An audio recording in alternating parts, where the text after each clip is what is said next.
So what are primary and secondary emotions, and why is it actually really important to know about them? Primary and secondary emotions actually are based on the school of thought called emotion-focused therapy. And they're really important to distinguish because primary emotions are usually the root of what's going on. They're the core. They're the original emotion that we have to a certain situation. Then secondary emotions are the reactions or the emotions we have to our interpretation of that, to the fact that we felt that original emotion, to what we want to perceive or how comfortable we are or how many defenses we have against being vulnerability, against feeling these primary emotions. It's really important that we distinguish between the two because, again, primary emotions that's when we communicate and we share what the primary emotions are. It's much healthier ways to communicate. It's way more likely to create connection. And it's the only way that you will actually meet the needs and wants that you have. Like, it addresses why you had that emotion in the first place. Secondary emotions, on the other hand, are kind of like spinning wheels. They're really often defense mechanisms. We need to acknowledge them and we need to feel them.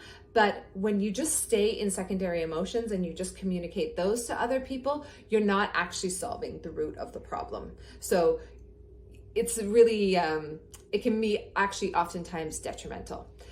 So I'll give you an example. I mean, in this theory, there's a debate over what are the main primary emotions. In my opinion, I think there's 6. There's sadness as a primary emotion, fear is a primary emotion, anger is a primary emotion, and then love, joy, and empowerment, although that's like a bit more controversial. So when I say fear, our emotions are a continuum, right? So you can go from petrified all the way to slightly nervous, right? Anxiety, stress, all of that is in between. When I say anger, it could be rage or it could be unimpressed, right? Usually with a primary emotion, there's not such a continuum. It's just like you feel angry. They're not usually as intense as secondary emotions, which is quite ironic. Joy, that can go from bliss to like a sense of contentment. Empowerment, what is meant by empowerment is it's kind of this, you feel purposeful, you feel valued, like you are contributing to your life and to the well-being of others, right? So that's a really important need that all of us have. It's a really fundamental emotion for all of us. So primary emotions, again, they usually require us to make an action. There's a reason why we felt that emotion, and we really need to listen to that reason. Secondary emotions can really fuddle or confuse or tangle or mix up the situation. For example, if you're a parent and your child goes missing, you're shopping and all of a sudden you can't find them. What's happening is you're scared, right? Like, where's my child? But what people will often do is, being scared is such an uncomfortable emotion. You feel very powerless, right? People do not like to feel scared or anywhere on that continuum, stressed, anxious, overwhelmed, right? And so what we often do is, to protect ourselves, we'll get angry.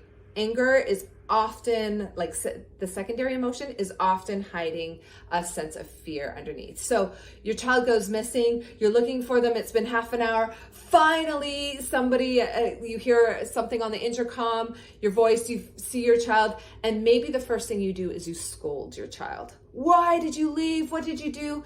That is a classic example of anger being the secondary emotion, but fear being the primary one.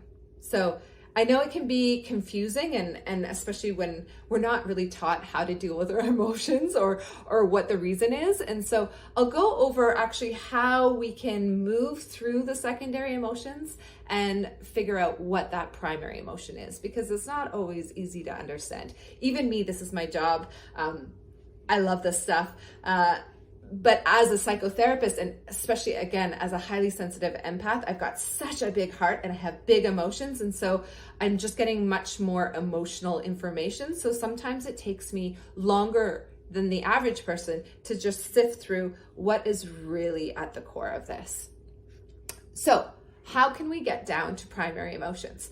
Again, when you're communicating out of secondary emotions, we use the example of the child that went missing, and you're angry and then you yell at your child or you yell at your partner for losing the child, right? You're creating a lot of disconnect and you're not fulfilling that need of fear, which when you're fearful, you need safety, right? So you're not fulfilling the need of safety that you and your loved ones are safe. You're actually creating barriers and walls between you and your loved ones because you're being angry and it's not primary anger, okay?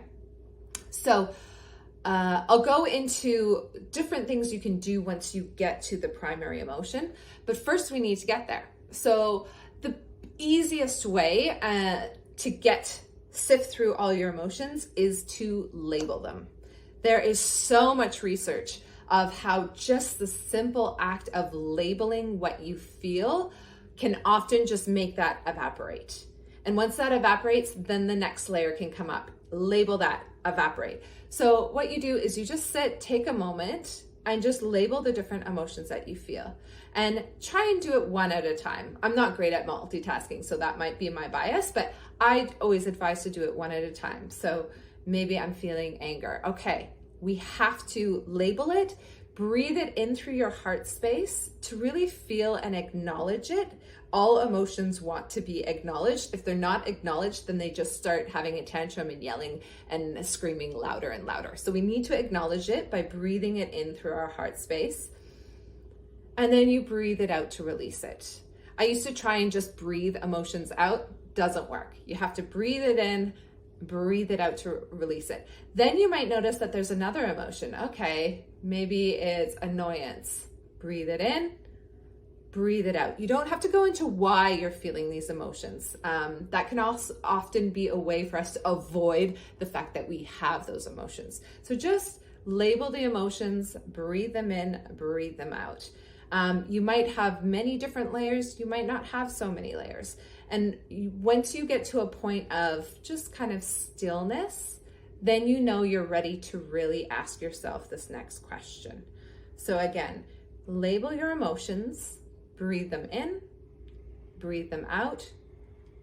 And then when you find this stillness, you can really ask yourself, what is it that you really want? Or what is it that you really need in this moment? And that will help you identify what's really, really going on. When you are going through the secondary emotions, if you go into guilt or judgment, those are also secondary emotions, and that's just going to perpetuate spinning the wheel. So try and just label, accept. It's kind of it's a mindfulness practice, really, of just label it, let it go, breathe it in, then let it go. Okay. When you really ask yourself, okay, what is it that I really need?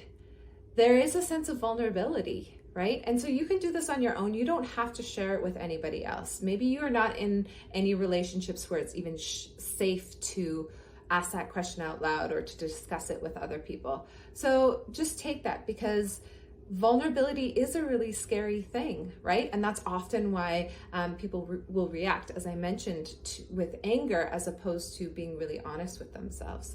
So one of those primary emotions, as I mentioned, will usually be within those 6 frames, right? When we're upset or reacted, it's probably more of the uncomfortable emotions like sadness, anger, fear, right? Fear, as I kind of alluded to before, if your primary emotion is that you're scared, then the action that you need to do is create some sort of safety for yourself. So maybe your primary emotion is overwhelm, right? That's on that fear continuum. Okay, so you're feeling overwhelmed. Okay, maybe to create some more safety, you can share that with somebody that can help you, or somebody that can just support you or give you a hug and tell you that everything's going to be okay. That might be the amount of safety that you need in that moment, right? So that's one example. Fear, yeah, there's so many different ways you can create safety, emotional safety or physical safety for yourself, right? I'm often in situations where my fear is very justified and I have to create physical ways to ensure that I'm safe. Anger, or anything on that continuum, is usually created because somebody has crossed a boundary.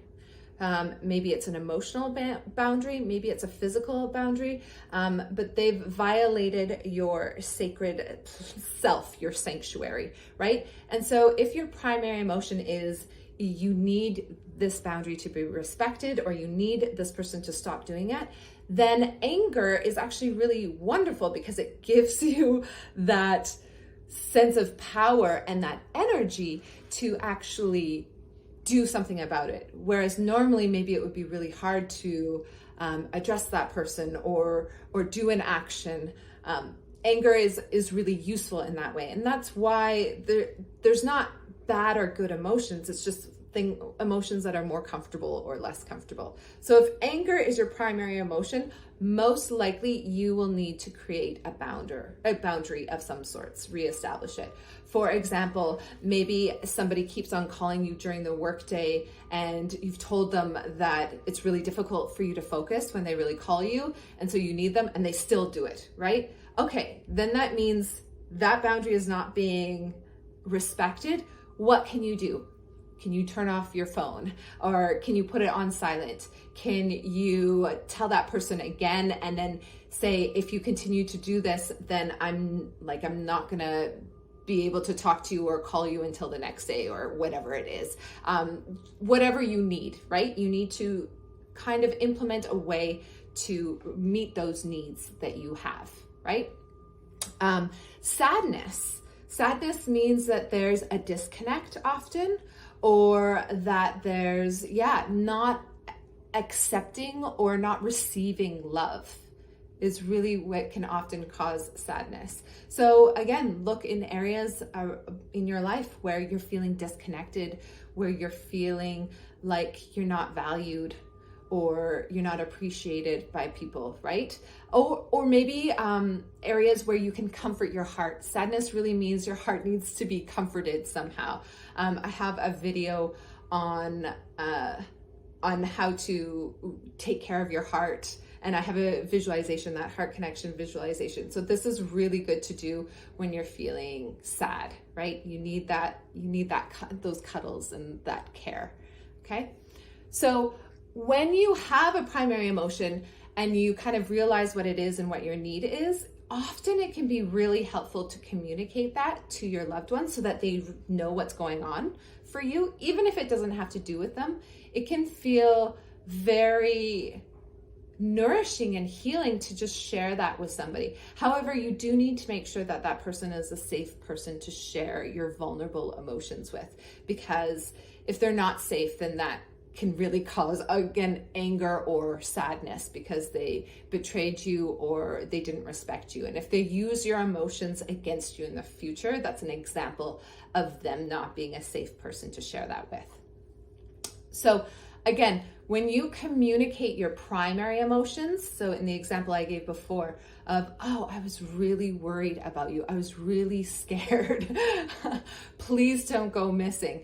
That creates a connection. You're sharing your need, and that child even is understanding what you need, and you're more likely to get that need filled than if you just yell at them and punish them and tell them how horrible they are or how angry they make you, right? So primary emotions are so important in really having clear and meaningful communication with other people.